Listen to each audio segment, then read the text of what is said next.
shots, obviously. Colombia controlling the face-offs, winning the ground ball battle. They've also had a number of extra man opportunities with which they've cashed in.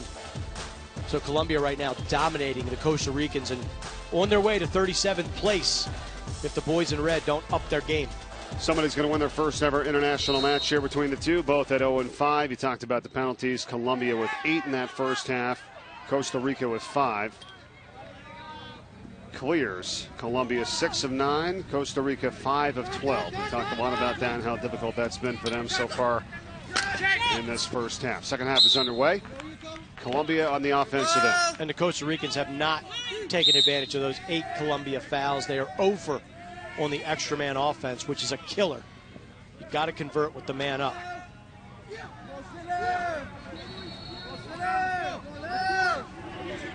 Colombia's Giovanni Rendon.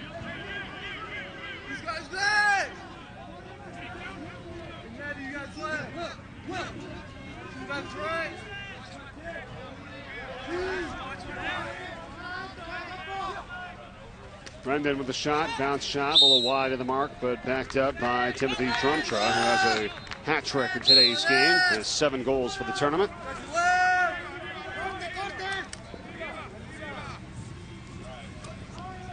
Well, the one thing we mentioned in the first half about Colombia, Mark, is the ground balls. They have won the ground ball battle in every game except Finland, which they lost. That was their first game of the tournament, 19-0. So, I mean, it's one thing at a time. You know, there's so many facets to this game, and that's one thing they can do well right now, and then that's a good notch up for them. You know, I mean, obviously there's a lot of other things to work on, but that's, you know, starts with something like that. Say, hey, let's be good at this, and they are.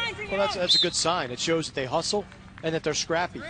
Ground balls a lot of times are about attitude, effort, and hustle, not necessarily about skill. So if you can pick ground balls up, the other stuff should come, the fundamentals and just the ins and outs of the game, the basics of the game. Rocket shot there from Giovanni Rendon. Sails high of the cage. 4 shots already in this third quarter for Colombia, just 2 minutes gone by. Costa Rica's lone goal came in transition out of the cross of Carson Jones. So 6-on-6, 6-on-5. Anytime the Costa Ricans have had a settled possession, things have not gone well. Miles Macdizzi, head coach for Colombia, go along with your point as this shot sails well wide by Cansoli Ramirez. He said that, you know, they have the hustle and the heart. He's been very impressed and pleased by the effort that these guys have put forth. And this is a lot of lacrosse here being played in a short amount of time, mind you, as well. 6th game here in 7 days for these two teams. Those are intangibles as we take a look at the shot by Ramirez. Just whistles away from the cage. But you can't teach hustle, you can't teach heart, determination. And if the Colombia team already has that, then the things you can teach: how to catch, how to throw, plays, execution. Nice shot. Look at that. Julian Gomez. And Gomez scores it for Colombia to make it 8-1. You talked about the celebrations of the Colombians after they score, and Gomez doesn't disappoint. Gets the ball from behind, sweeps to his right. Kolish, not bad defense, just poking and trying to disrupt the rhythm of Gomez. But Gomez just strong enough, he jumps a little bit, and Rojas has a tough time picking it up. And then the celebration afterward. Good shot from Gomez, a 21-year-old attackman Ooh, for hey, Colombia. it's salsa time. There it is. Is that the salsa or the samba? Which one's that? He told us about it. It was going to happen after the goals. Okay. I don't know if I can describe it for you exactly, but well, I know you're a big Dancing with the Stars fan. Sure. So I thought that he was out dancing last night. Let's see if we get that on replay. Do we have view on the dance? Got to. Here he goes. It's the Archer. Good Check stuff. it out. Well, he told us the culture on the field and the goal celebrations for Colombia, they're having fun. They're up 8-1. Just over 4 minutes gone by here in the third quarter. We're talking about goal celebrations. How about the Ugandans? Every time they put one in the back of the net, they are off the charts. It's like they just won a world championship. So much excitement. And that's what it means to these countries that are first-time participants. They've been bounced around, belted in pool play. When they have any level of success, they want to celebrate and they want to recognize, and I think it's cool. They also want to get out there and just hit somebody. Now they're going soccer here, so they kick it out of bounds. Brad Cook. Costa Rica ball. Brandon Rojas is in goal. Walter Rojas started in cage for Costa Rica. 24, now 56, Brandon Rojas.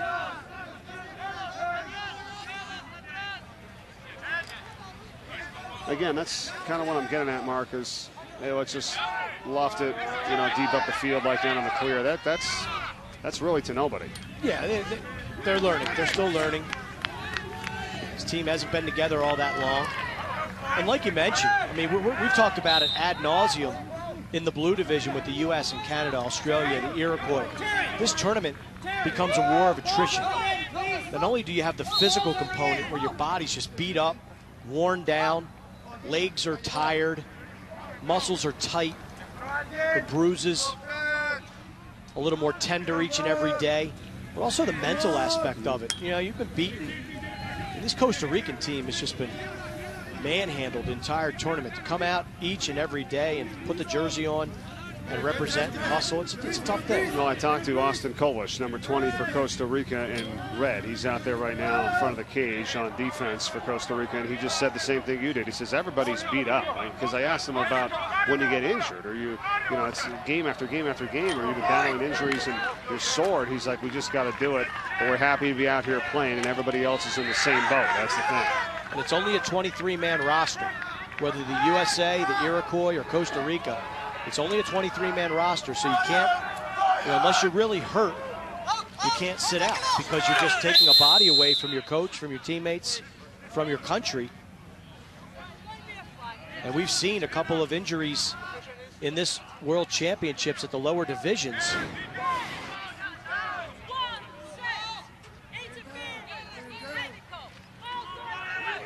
All right, so they're calling interference here on Brian Moore. I'm with you, Mark. I thought it should have just been a push, and why there's even a flag on that's beyond me as well. So 30-second interference call there on Costa Rica's Brian Moore. There's a guy waving to the camera. But no, I mean, you talk about, we've seen in the tournament 23 players, and some players have lost, some countries have lost players to injury, and they've appealed to the FIL for an exemption because all teams have alternates. The U.S. has 2 alternates. And once the first game commences, you can't make any changes. So in other words, if you want to use an alternate, that player has to take the roster spot of another player before the first game of the tournament. Once that whistle goes off, your 23-man roster is what you have to work with. Yeah, and I disagree. I think that's the case. If you do have a player who is definitely out because of injury, that's when you should be able to use your alternate and get him in to replace him. I mean, it's not a lot of players to work with as it is. Sure. Oh, this many games? That. Look at that. Was a shot by Kolish. Kolish has about 30 pounds, and on most players, about 3 inches on everybody. And that was Julian Gomez who just took that hit, who scored the last goal for Colombia, and it pays the price here. Boom! Oh, I don't mean to laugh, but and look at Gomez. You thought he was hurt initially?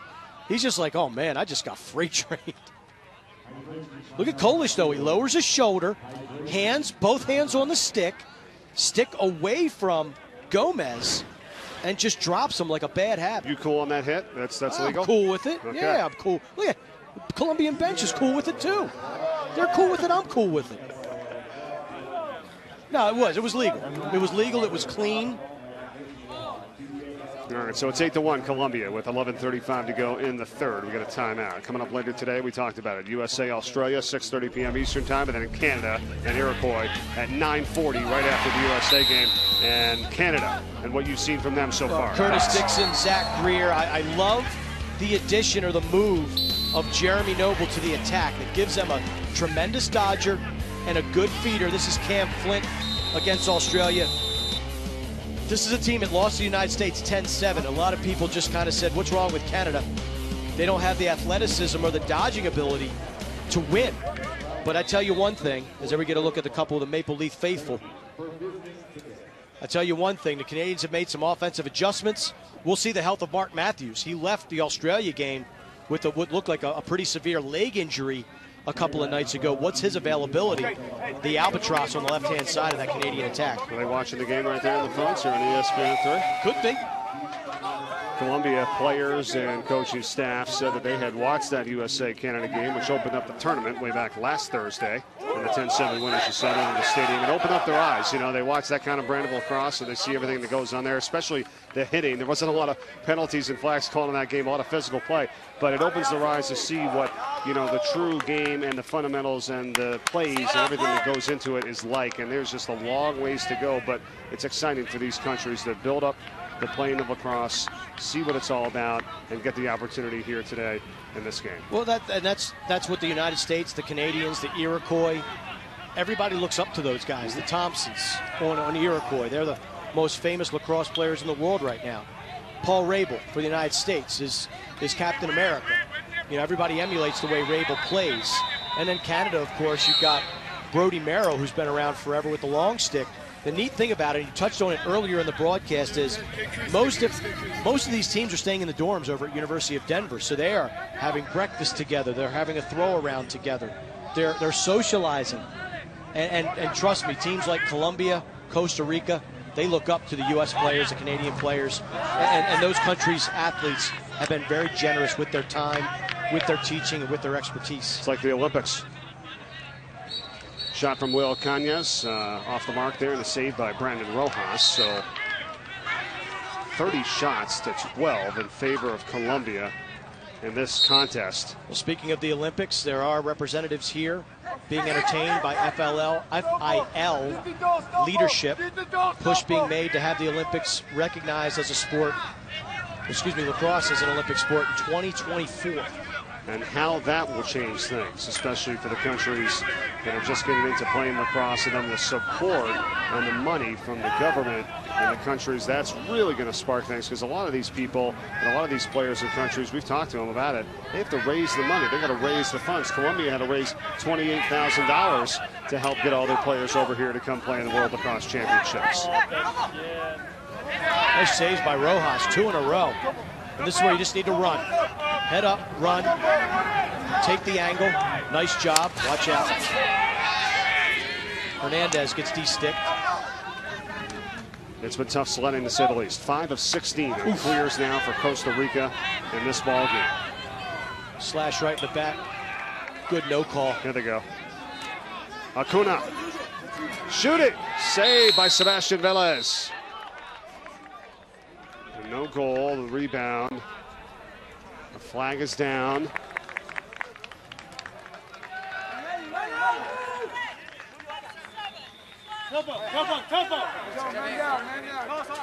What? Man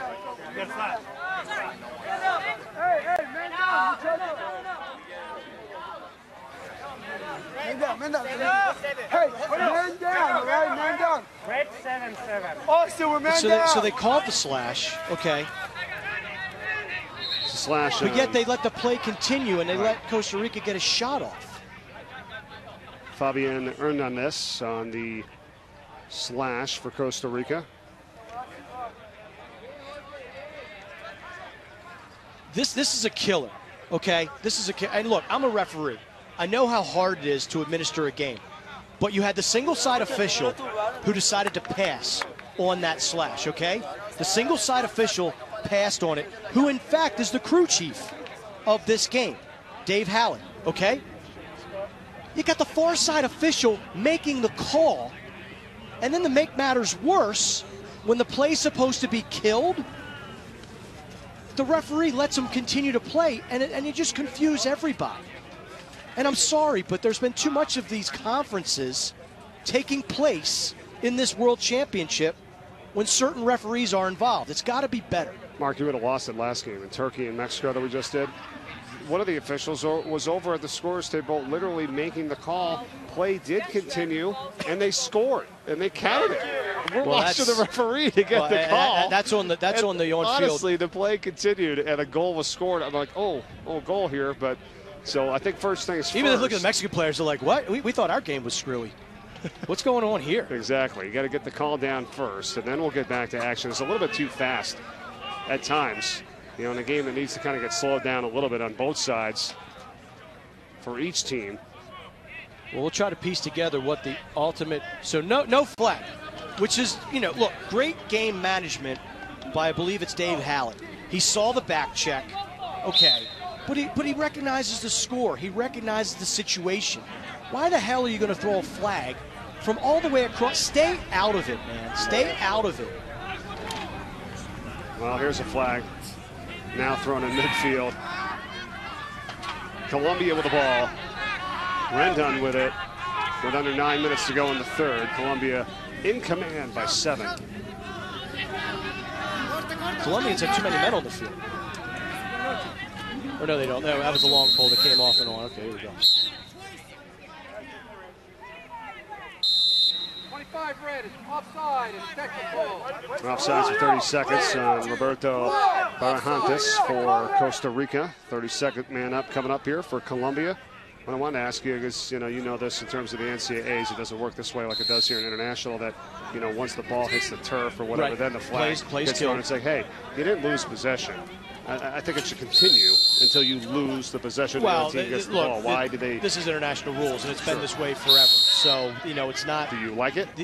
I don't really, you know, look, I don't make the rules. It's a different game. It's different. Do I like it? No, I like the goodie. I like the NCAA rule on the extra man. But the FIL is not like the NCAA. They don't meet every 2 years to talk about rules and what changes should be made. Oscar Morales puts it in for Colombia now to make it 9-1.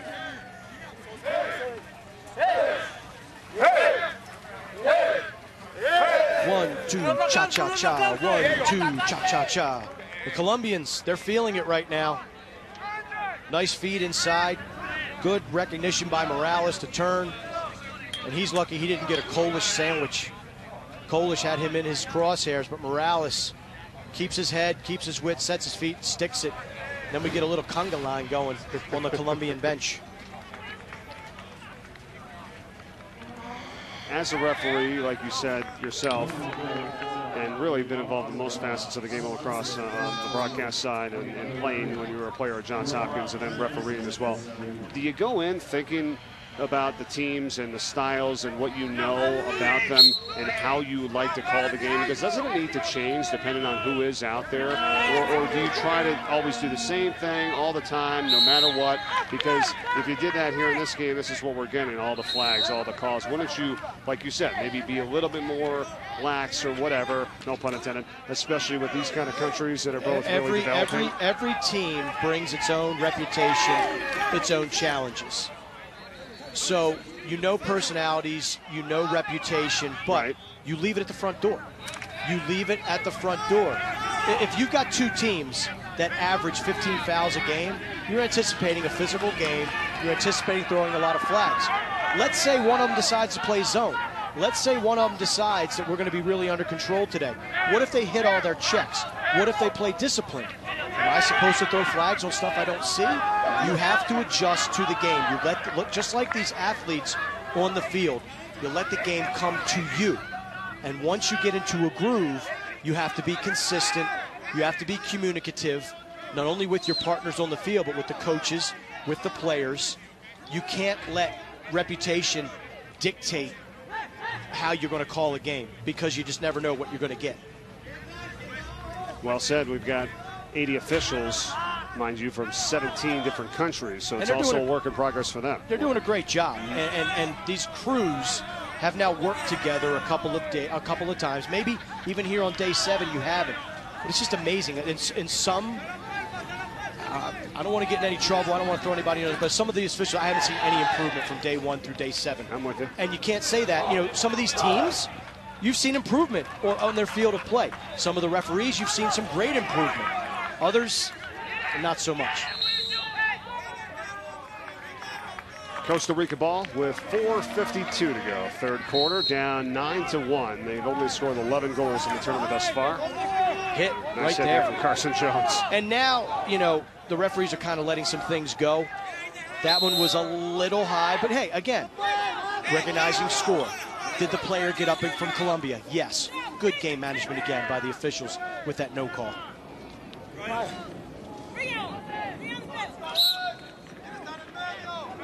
Ramirez lofts it up. The saying is, Mike, in officiating, you don't fish in other people's ponds. In other words, when you got the single side official, when it's 2 feet in front of him or her, his call or her call. It's his call or her call. And if it's egregious, I mean, you have got to be 110% certain that you saw a foul committed. Then you throw your flag. That's why there are 3 referees out there. Different angles, different viewpoints, all that kind of stuff. Good opportunity here, Austin Kolish. And he gets cut down. But you got to recognize, I mean, it was pretty obvious that the head referee, who was a single side, passed on that back check. And as a fellow official, you got to be looking. Okay, did I think Mike saw that? Okay, he passed on it.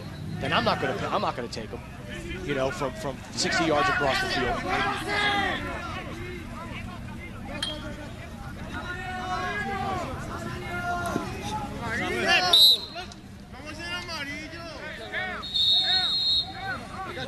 David Valencia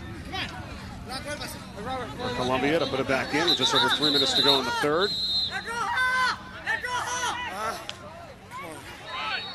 This is for 37th place in the tournament out of the 38 teams in the FIL World Lacrosse Championships, both at 0-5. First win is going to be by somebody here in international competition, and Colombia right now with the 8-goal advantage, looking like it's going to be them. But we still got 2:48 to go in the third. It's a little bit better skills.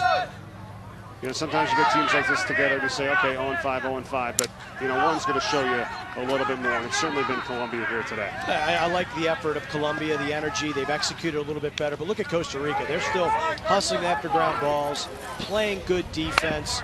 That's a nice check right there. Look at that slap and lift. Ooh. That's good defense. Carson Jones again for Costa Rica, 44 in red. And look, you got some of these players on Costa Rica that are a little more talented than others, getting drubbed the way they have over these last 5, now going on 6 games. It takes its toll, but they're still playing tough. They're still playing under control. They're still playing as best they can.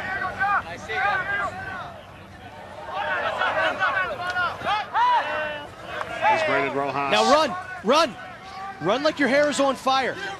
Nice, great clear by Costa Rica. Excellent job by Barantes. And he shoots and he scores! How about that? Roberto Barantes for Costa Rica. He listened to you, Mark. You bust a gut, you go forward, you do the fundamental things, and good things will happen. Barantes just streaks out of the defensive zone, steps into the offensive side of the field, and he's being converged on. Great timing on that shot. Nice bouncer, and he switched from his dominant hand right to his left and puts a pretty bounce shot past Velez. Great individual effort by Barantes. His first goal of the tournament, and puts Costa Rica up to 2 now, down 9-2 with a minute to go in the third. He lives forever now, Mike. He does. In World Championship history and forever on replay on ESPN3. He could show his grandchildren that play. A lot of these players said they want to watch it back on replay, so hopefully we're doing satisfactory here for you, folks, as we're trying to give you a little bit of an indication of what both teams are like, Costa Rica and Colombia, and building their lacrosse foundation. Costa Rica 5 or 6 years ago started this all up, club level right now. And for Colombia, about 150 men's players in their country playing lacrosse 100%. Every player was born in Colombia and everyone speaks Spanish on the team, so that's good to see. And raised a lot of money to come here to play and looking for their first ever win.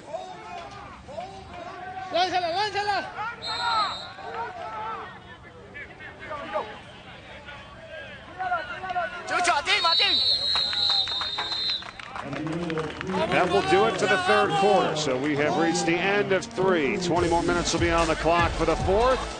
When we return, Colombia 9, Costa Rica 2. FIL World Lacrosse Championships on ESPN continue after this from Commerce City, Colorado.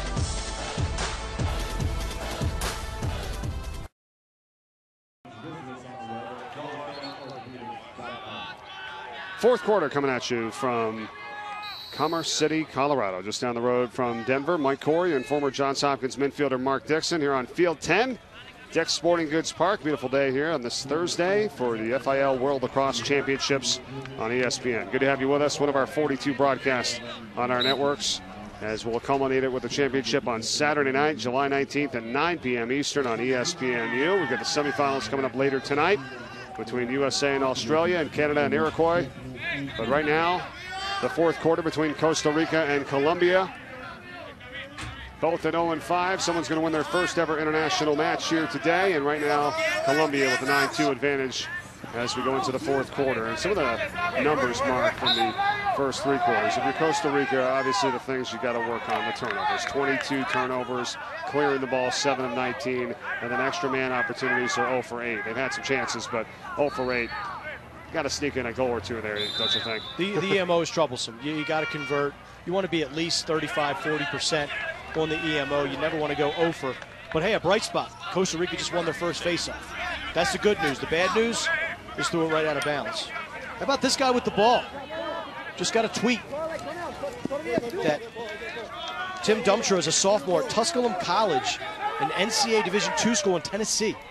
So you got a Colombian playing college lacrosse in the United States. That's pretty cool.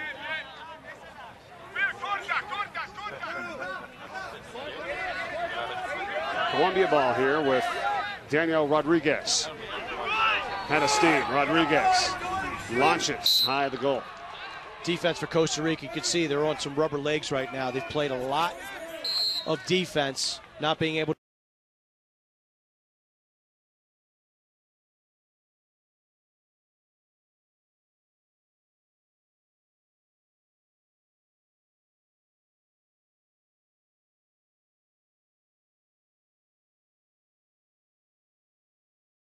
Control possessions, control face-offs.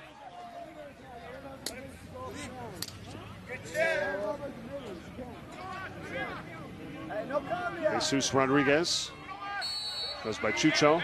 Chucho. That's his nickname. 21-year-old attackman. Number 23 in the blue for Colombia. There's Drum Truck. He's got a hat trick today. 34, still has it in the stick. Triple team coming on. Good job, Costa Rica, defensively to cause the turnover, and Luis Acuna controls it.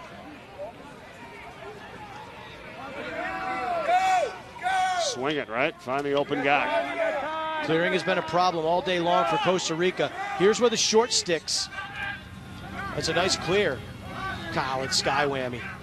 Thought he fooled everybody. That's where the short sticks, though, need to run back for Costa Rica to help out the long poles. And here's something you can't have. Acuna, short stick midi, just walking up the field to play offense. If you're tired, run to the box, get a substitution, get some fresh legs on. The feed from Peter Collins looking for Aldo Rojas, and his shot off the mark of the rebound, and the put in for the goal by Sean Sanborn. So the third goal for Costa Rica coming just under 3 minutes into the fourth, and Sean Sanborn has it. Sanborn picks up the errant shot. Bad approach by the Colombian defender, number 28, Javier Silva. And look at Sanborn just run right by the defense. The big man sets his feet. Nice bounce shot. Costa Ricans are not going to go away. Sanborn, 46 years old, number 66, yep, for Costa Rica. Wow, good for him. We had the oldest player in the tournament for Italy, number 4, Whitford. 87 years old. 48. 48. Stephen Whitford. Had 5 goals, by the way, in the game. And speaking of which, another one is scored here by Colombia. They get it right back. Julian Gomez scores it, number 11 for Colombia, 10-3. Well, Colombians don't allow the Costa Ricans to feel good about themselves very long. They start dancing again on the sideline. Good look down to Gomez. Good shot, goes near pipe. I bet Rojas wishes he could have that one back as his foot just ricochets the ball into the back of the cage. Ramirez with the assist. And there we go. There you go, Mike Corey. Got to work on the timing there a little bit, but it was pretty cool. I think I saw you making those moves in the conga line last night in the hotel bar. Oh, we're having some good fun here on ESPN3, aren't we? We certainly have, and we are. 11 goal on the goal that time for Gomez, his second of the day for Colombia. You're right, they really didn't give him much time to celebrate there, No. you know? I mean, that happened pretty quick.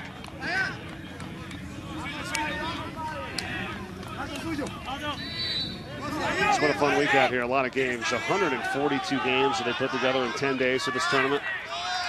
A lot of lacrosse. Yep. And it's all starting to shake out. Semifinals tonight in the blue division. Winners advance to Saturday's championship game.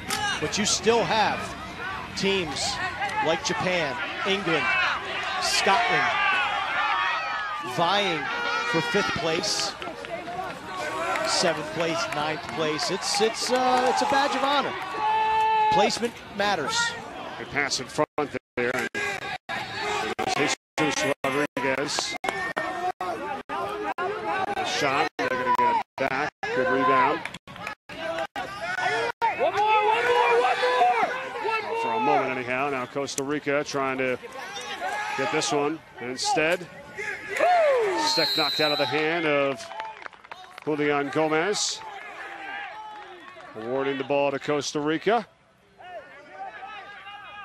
Got a heck of a game going on behind us. Scotland leading Japan 8-7. With just about 7 minutes left in the third quarter. Scotland, one of those teams that if you can beat a blue division squad, that's a real feather in your cap. We saw Scotland come real close against the Iroquois yesterday. We saw Israel almost get the win over Australia. If Scotland can take down Japan, that is a huge win for the Scottish lacrosse program. It's always interesting to figure out the bracket here for the FIL World Lacrosse Championships. You know, exactly. There's the blue division that you talked about with the top teams. 6 teams in that division, just 4 in all the other divisions. And then the breakdown and how they put it all together here at the end. We finally reached the semifinals, and it's kind of easy to figure it out now. USA and Australia tonight, Canada and Iroquois. Well, what those two play for the championship? What you had was the top 2 teams, the US and Canada, get byes. Then number 3 seed was Iroquois. Number 4 seed, Australia. Then you take your top finishers from the lower brackets. Your red, plum, turquoise, gray division, etc. Those 8 first place teams then played their own mini tournament. And the 2 winners that emerged out of that were Scotland and Israel. So they got an opportunity to compete for a world championship with a top 6 seed, if you will. And not only that, Mike, but the top 6 teams that finish here in 2014, that is your blue division for 2018 in Manchester, England. We saw Germany be in the blue division 4 years ago when the Iroquois were not at the games in Manchester due to passport issues, and they were moved down this year to the red division. They were disappointed, but Coach Jack Cayley told us it's okay because now we get to really compete and play our brand of lacrosse. We're not on the same level as the U.S., as Canada. But to have that opportunity to maybe qualify for the blue division in 2018, that is motivating a lot of these teams. Ball loose in front of the cage, cleaned up, and the shot that time from Gustavo Morales. Gustavo Morales off the mark, 31-year-old midfielder. Well, that's it. Then your preparation and, you know, the 4 years leading up to that is even a little bit different, you know, had you not got into that blue division and the way you finished in the tournament prior. So gives you a little bit more motivation as we have a timeout here with 11:38 to go. In the fourth, Colombia 10, Costa Rica 3. Both at 0-5. This is for 37th out of the 38 teams in the tournament. Okay, we've talked about USA, Australia, Canada. How about Iroquois as they come up tonight versus Canada? Well, you got Australia versus the Iroquois a couple nights ago. The Australians gave the Native Americans everything they could handle. Lyle Thompson, how about Matt Diver continuing his hot streak for the Australians? But in the end, after a 2-hour-plus rain delay, it was the Iroquois that came out on fire. Lyle Thompson, their goaltender Warren Hill, difference makers for the Iroquois. And last night, the 2-goal victory over Scotland, Lyle Thompson did not play. He attended the ESPYs in Los Angeles, as was up for an award. So he took that opportunity, did not attend that game last night. The Iroquois held on. They get him back tonight against the Canadians. Yeah, that's right. How about that? It's a quick trip. Nice trip. Not too far either, Denver, Colorado to California. We're here in Commerce City, Colorado, just down the road from Denver, host site for the 2014 FIL World Lacrosse Championships. Here on Field 10, Dick's Sporting Goods Park. Mike Corey, former Johns Hopkins midfielder Mark Dixon. Here on the ESPN3. And coming up tonight with the 2 semifinals on ESPNU, USA, Australia at 6:30 p.m. Eastern, and Canada, Iroquois at 9:40 p.m. Eastern. And one of the great stories that we can touch on here is Peter Collins of Costa Rica, number 4 in attack. We've seen some good stick work out of him. He's a survivor of non-Hodgkin's lymphoma. Not once, but twice. He's a survivor, so he's out here competing in these World Championships. Number 4 in red, Collins. There's Jim Palmer, coaching Costa Rica.